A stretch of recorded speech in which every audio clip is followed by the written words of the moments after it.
Hey everyone, hope you're doing great. I'm Nerdis, a web designer, and I'm glad you're watching this video. So, you're trying to install WooCommerce and you're running into the installation failed could not copy file error.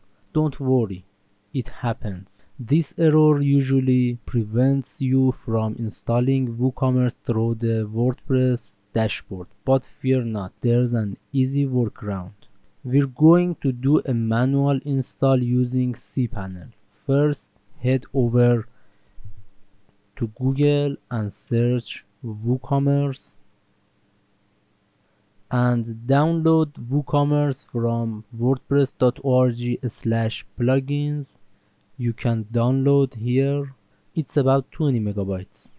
Now log in to your cPanel and find the file manager.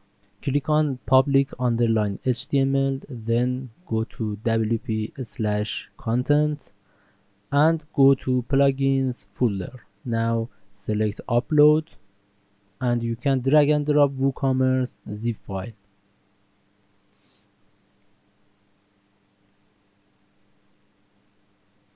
Wait for it to finish uploading. You'll see a green check mark when it's done. Okay, close this window and go back to cPanel file manager, reload this page. Now you can see woocommerce.zip, right click on it and extract files. Now reload the page, you can see WooCommerce folder.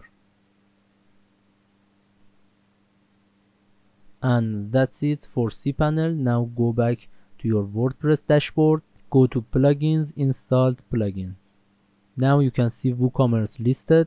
Click on the activate button and you're all set. You have successfully installed WooCommerce manually.